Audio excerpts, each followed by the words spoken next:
ও মা কি রান্না করবে আজকে?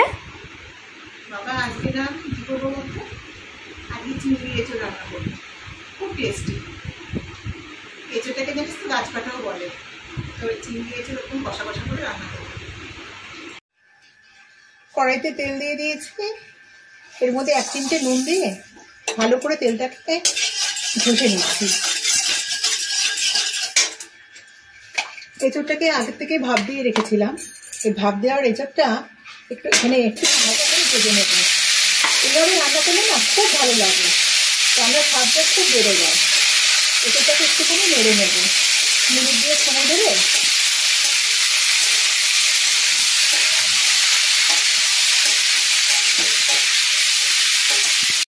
এঁচোড়টা হালকা ভেজে নেওয়া হয়ে গেছে। এটা কিন্তু ভাপ দেওয়াটাই আবার একটুখানি তেলে নেড়ে নিলে না সেটা খুব টেস্টি হয়। এটাকে এবার নামিয়ে নিচ্ছি। এতে 1 চামচ সর্ষের তেল দিয়ে দিয়েছি, তেলটা গরম হয়ে গেছে। এবার চিংড়িগুলোকে হালকা করে ভেজে নেব।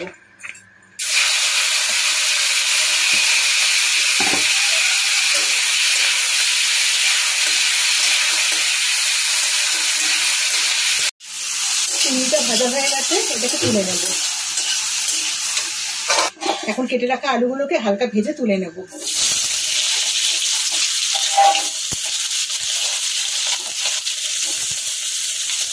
আলুটা ভাজা হয়ে গেছে, আলুটাকে তুলে নেব। এলাচকে ফাটিয়ে নিয়েছি, 2 টুকরো দারচিনি, 3টে লবঙ্গ আর একটা তেজপাতাকে 2 টুকরো করে নিয়েছি, জিরে আর শুকনো লঙ্কা, এটা ফোড়নে দিয়ে দিলাম। একটা পেঁয়াজ, কুচিয়ে নেওয়া পেঁয়াজ এর মধ্যে দিয়ে দিলাম। পেঁয়াজটাকে হালকা করে ভেজে নেব।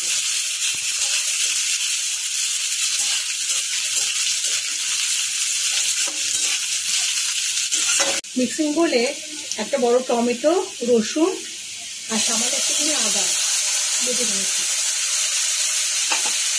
এটাকে দিয়ে দিলাম। মশলাটাকে ভালো করে ভাজবো।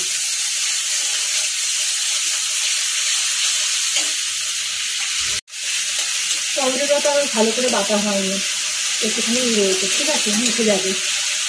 এর মধ্যে দিয়ে দেবো পরিমাণ মতো হলুদ গুঁড়ো, যেহেতু অনেকটা এঁচোড় তাই হলুদটা একটু বেশি করে দিচ্ছি। আর দেবো লঙ্কার গুঁড়ো, আজকে রান্নাটা আমি লঙ্কার গুঁড়ো দিয়েই করছি।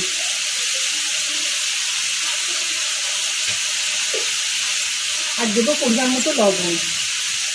এঁচোড়টা সামান্য লবণ দিয়ে ভাপ দিয়ে নিয়ে রেখেছি, আলু মশলা তবে লবণ এখানে পরিমাণ মতো দিয়ে দিলাম। মশলাটা ভালো করে কষাবো, মিনিট 5 সময় ধরে মশলাটাকে ভালো করে কষিয়ে নিতে হবে। মশলা যত ভালো করে কষানো হবে খেতে কিন্তু রান্নাটা খেতে তত ভালো হবে। মশলাটা ভাজা হয়ে গেছে, মশলা থেকে তেল ছাড়তে শুরু করে দিয়েছে। এর মধ্যে এখন ভেজে রাখা আলুটা দিয়ে দিলাম। আলুটাকে একটুখানি মিনিটখানেক সময় ধরে একটু নেড়ে নেব। আলুটা কিন্তু আমার সেদ্ধ হয়ে গেছে, যেহেতু চন্দ্রমুখী আলু ভালো করে ভেজে নিয়েছি, এবার পুরো নরম হয়ে গেছে, দুটুকরো হয়ে যাচ্ছে। এটাকে আগে আমি মশলার মধ্যে দিয়ে নিই। এবার ভেজে রাখা চিংড়ি আর ভেজে রাখা এঁচোড়, সেদ্ধ করে ভেজে রাখা এঁচোড় সব একসাথে এর মধ্যে দিয়ে দিলাম। এর মধ্যে দুটো কাঁচা লঙ্কাকে ফাটিয়ে এর মধ্যে দিয়ে দিলাম।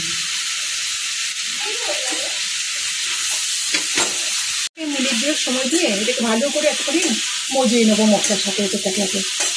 তার স্বাদটা অনেক বেশি ভালো হবে। যত এটাকে মশলার সাথে কষানো হবে বা মজানো হবে, তত কিন্তু এর স্বাদটা খুব ভালো হবে। এবার পরিমাণ মতো জল দিয়ে দেবো, জল দিয়ে ঢেকে দেবো। পরিমাণ মতো চিনি এর মধ্যে দিয়ে দিলাম।